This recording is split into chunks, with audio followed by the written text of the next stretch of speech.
It's this very powerful black box. Black box AI systems. Excessive use of black box artificial intelligence. How could you call something a black box if we can literally see every mathematical operation happening in real time? Is it really just too complex for our simple minds that we'd rather give up and pretend it's opaque? Of course not. That begs the question. How can we interpret the thought process of AI? How can we discriminate against people based on their age? If these questions occur to you regularly, you should probably seek help. But also watch the rest of this video, because we're going to read the mind of a language model to see exactly what it thinks of people from ages 0 to 100.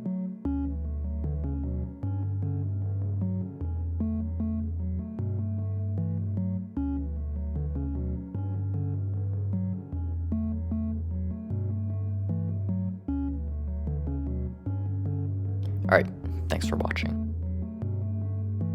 I'm just f***ing with you.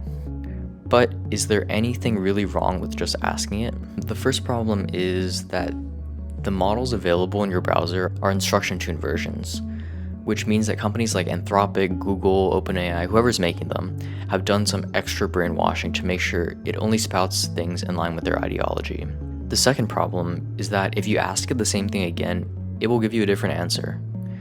Strangely enough, language models are not deterministic, even with the same thought patterns. Why is that? The third problem, and the reason for this randomness, is because every next word is sampled from a probability distribution. This distribution is taken from the final brain state of the model. We actually lose a ton of info by forcing the model to turn its brain state into words that we can understand. It's just like how whenever we have to express our thoughts, we might be able to get close using words, but we'll never perfectly capture the entire experience of thinking those thoughts, if that makes any sense.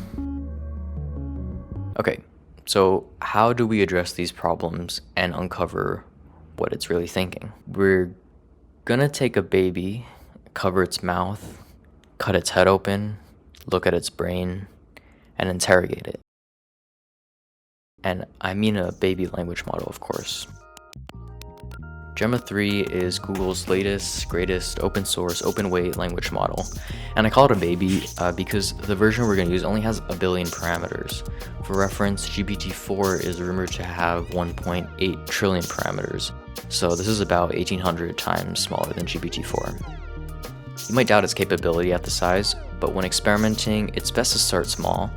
And also anything larger would crash my laptop instantly. But just see for yourself what it could do.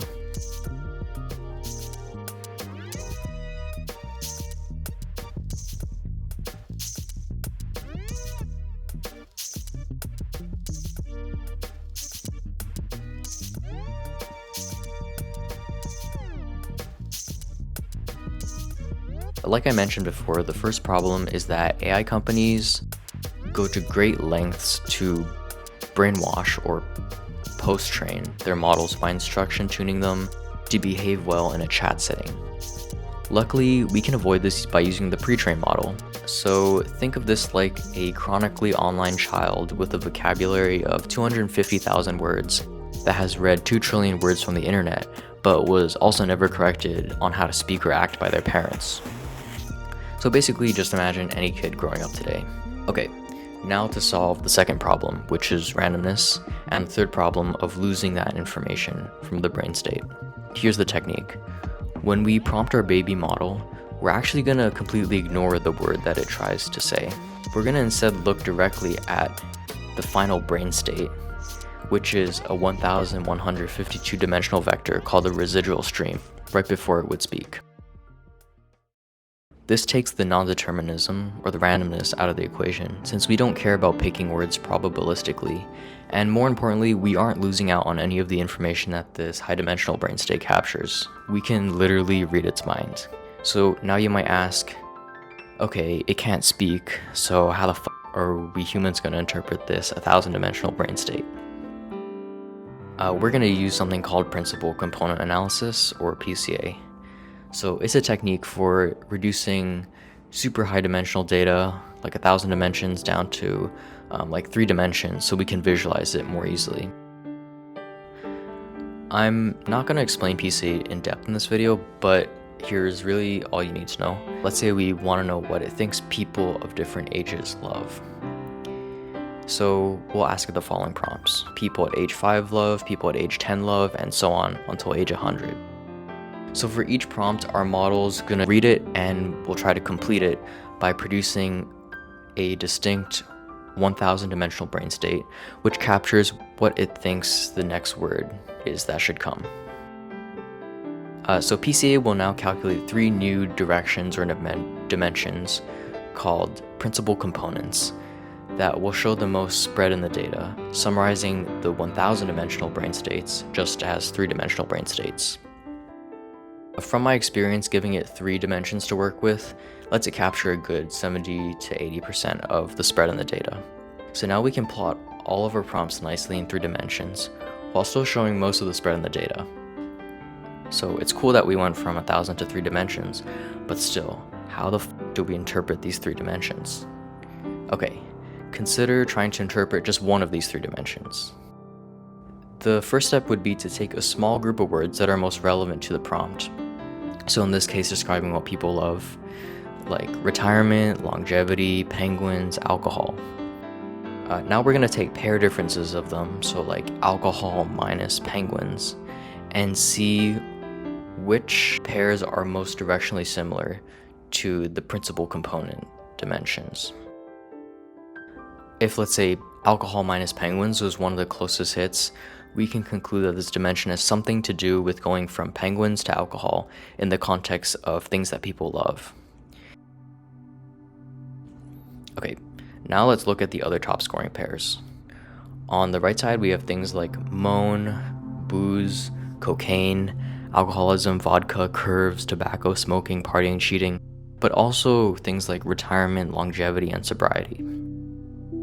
Now we have that minus the things on the left side, like imaginary, scissors, penguins, fairy, ghosts, sharks, frogs. So maybe this dimension actually is getting at going from subjects that entertain the mind, like fantastical things, arts and crafts, or animals, to harmful, hedonistic things involving pleasure and indulgence, but also long-term well-being like retirement, stability, sobriety. So if we plotted all of our prompts from youngest to oldest on the x-axis, and this dimension, let's just call it subjects to vices on the y-axis, can you take a guess at what this might look like? Boom. We can see that the model has learned that in the teens, especially ages 10 to 15, we quickly lose interest in things that society sees as more traditionally childish, and by 20 we start becoming evil people, self-indulgent people who are also concerned with their long-term well-being, with this being strongest in the 30s and 40s, then kind of declining as they get older. As for why the model thinks this, we don't really know, but we'll investigate this in a future video. Regardless, this sentiment does align pretty well with my own biased worldview and experiences. The explanation I have for it probably involves children being naturally imaginative and good at absorbing information, which can lead to these like obsessions with subjects or activities, and hopefully not being exposed to substances or worrying about a 401k. On the other hand, adult life is often more depressing and stressful, leading to people coping or escaping with substances, developing addictions and other pleasures like curves and moan. However, for people in AI, these ideas or biases, these stereotypes, that are the foundation of our ideologies and belief system help us simplify and reason about the world, but can also be dangerous because they cause us to dismiss contradictory information, be intolerant of others, or justify harming others and ourselves. To take this graph, for example, it's clear that a lot of teens and children are in fact aware of, fascinated with, and even enjoy abusing substances, especially now with the internet making this culture easily accessible. At the same time, there are many adults who love animals, spirituality, arts, and crafts, and other things that are traditionally childlike, centering their hobbies, careers, and even lives around them. What you saw is one of 3 dimensions plotted for the prompt, people at age blank love. I've generated a bunch of these based on the following prompts here. So I present to you a few of the most interesting results and a summary of what I discovered the model thinks about us. Or maybe what it thinks we think about ourselves. All right, first, you get increasingly debilitated as you age. And if you're still a young adult in your peak physical health and you think you're more able than kids, then you're forgetting about the natural crackhead energy kids have. And have you felt the grip strength of a baby? You peak in significance in your 20s and remain kind of relevant until your 50s, but really, no one gives a fuck about children and old people. You are born as the incarnation of chaos itself, but every year you get a bit wiser and mentally strong. I really hope this one is true, actually. You're born with a feeling of invincibility, but then a sobering reality hits you in your 30s. This is depressing, but also liberating because it allows you to regain those feelings of tenacity that you once had. The craze of romantic and passionate emotions peaks in your late teens, and then has a bit of a resurgence on your deathbed. I don't know how I feel about that one. Kids and somewhat 40 and 50-year-olds hate vegetables, heights, chores, and brushing their teeth. Teens, young adults, and 90-year-olds hate abortion, COVID, homosexuals, Cupid, and Twitter. You are born with narcissistic and egotistical desires like fame, but after reality hits you as an adult, the meta is retirement and longevity. You can either have freedom, like when you're a kid or in retirement, or the capacity to enjoy it when you're an adult, but never both. Kids are best at imitating, I'm sure we all know that, and adults are best at quitting their addictions, becoming sober, and regaining their life. Young adults are obsessed with min-maxing their life, whether that be money, job, or relationships. Kids are afraid of thunderstorms, heights, ghosts, and imaginary things, and old people fear dementia, prostate cancer, osteoarthritis, Alzheimer's, and other things you can look forward to. Finally, young adults fear inadequacy, mediocrity, and unemployment, which is pretty relevant at the time of making this video. Okay, now here's a final summary to tell you exactly how your life is going to play out. When you're a child under 10 years old, you're insignificant. You might be a chubby slob who is clumsy and gets fatigued easily. You love imaginary things, fantasy, animals, and scissors, and arts and crafts. You fear thunderstorms, heights, and ghosts. You hate spelling and vegetables. When you're in your teens, you'll love romance, partying, and flirting. You don't fear anything, but you hate specific groups, maybe political issues. You're great at procrastinating and teamwork, and you desire fame and achievement. If you're in your 20s, you're at your peak importance. You're adventurous, reckless, optimistic, rebellious. You feel invincible and passionate, but you fear mediocrity and unemployment. You're best at earning and interpersonal skills. Your 30s might be the darkest period when you're sobering up and a transition occurs. Your abilities continue to worsen until 40, and you experience the most growth in becoming less chaotic and instead gaining resilience and wisdom. In your 40s, you might become a chubby slob, feel clumsy and fatigued again. You hate the idea of retirement, but also find it appealing.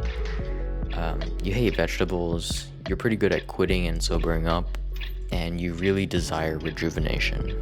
In your 50s, you start fearing cardiovascular disease and disabilities. Your abilities worsen more slowly, but definitely continue. You still hate retirement, and you still desire rejuvenation. In your 60s, you are the most disadvantaged, impoverished, handicapped, and exploited. You're best at discriminating, regaining, and deducting. You want autonomy and independence, and you still hate retirement. If you're 70 and above, you're really irrelevant again. You're best at doing simple arts and crafts things, laughing, forgetting, pretending. You fear medical procedures and have a longing to have fun again, especially on your deathbed. course, when you're asking people or AI overgeneralizing questions like people at age something love or whatever bullshit, you're gonna get overgeneralizing and self-contradicting thoughts in response. The purpose of this was to force these responses that people might be uncomfortable providing and expose these learned biases, which in this case we'd call ageism, in the model, which is an increasingly important thing to be aware of and correct for as AI makes more and more decisions in our society. Luckily for you, you're more than the sum of your stereotypes. Whether or not these observations are an accurate characterization of you or even what people think of you, you have the self-determination to challenge this narrative and be your true self. But it doesn't actually matter, does it? Because people or AI are always going to view you through their ideological lens, just like how you judge others. And the more we use this generative AI, the more we will amalgamate into a collective opinion and identity until all of us are one and you are no one. Okay, I already recorded this entire thing, but my mic was muted.